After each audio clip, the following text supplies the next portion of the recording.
Hello mga kapatid, gawa tayo ng basic tutorial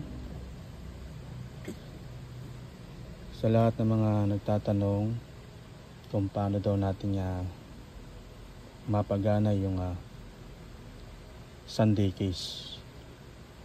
Bago nyo po mapagana yung Sunday case, make sure po na naka-register po kayo sa Sunday Sounds. Dito nyo po ma-search sa Safari o sa Google search. Dito po pagka nakapag-register na po kayo, kung ano po yung ni-register nyo po doon, ngayon po ilalagin nyo naman po siya sa Sunday Case. Pero tayo po naka-login na po tayo. Ito, bubuksan ko na po yung Sunday Case.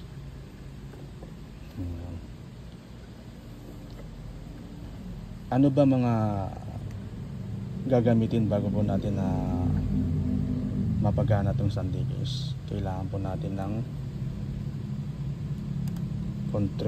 controller MIDI keyboard. Gagamit tayo ng Akai Mini. Ito natin ipapatong. And then kailangan po natin ng adapter Lightning to USB. At saka MIDI cable or printed cable. Yung ginagamit po na pang printed sa alam nyo na, ito po yun. So ngayon, dito natin isasaksak or i-connect. Yan. Pwede naman dito, kahit saan, sa alin sa dalawa na yan. Itong Lightning, dito naman natin sasaksak sa dito.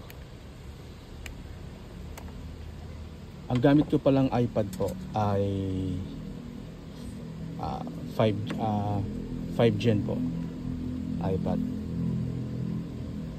Pwede pa po siya, hindi pa po siya kumbaga outdated, pero kaya pa niya yung mag-recording yan at pwede pang gamitin yung Sunday Case.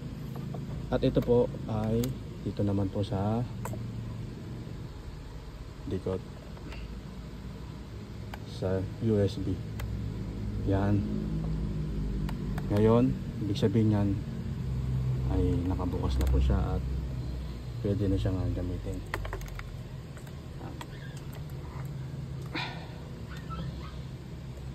Gagamit tayo ng earphone o headset para marinig natin yung sounds natin.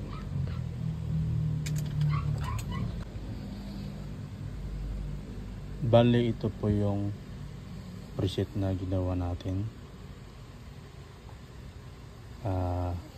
5 layer na patch.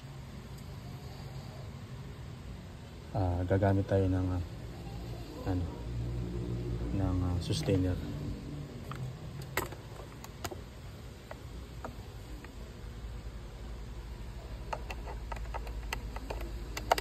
Yan. Sustainer po yan.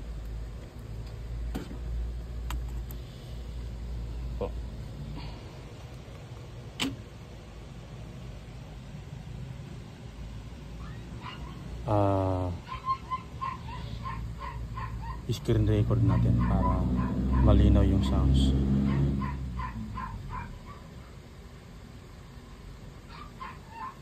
Yan po siya.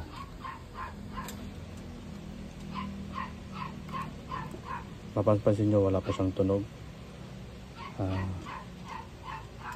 Buksan natin yung ito yung SK Field Piano. Yan.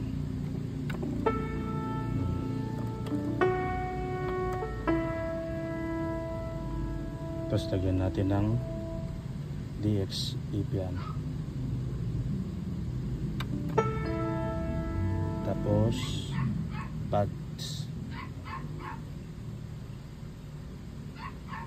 warm pad yung pangalan ng pads natin. Tapos meron pa po dito sa dulo. Ito kasi arpeggio to eh. Ito yung isa.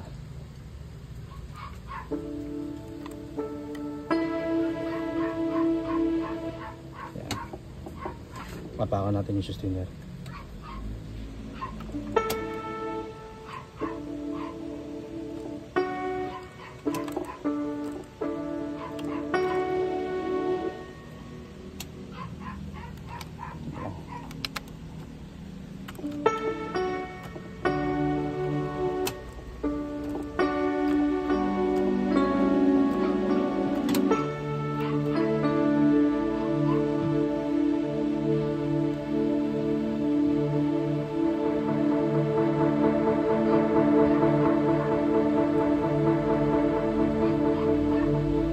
Siya.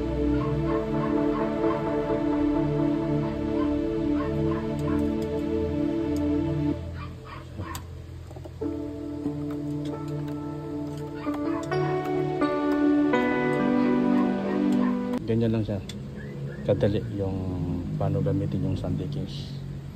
So ngayon sana may natutunan po kayo sa ating tutorial. Maraming salamat po and God bless you all.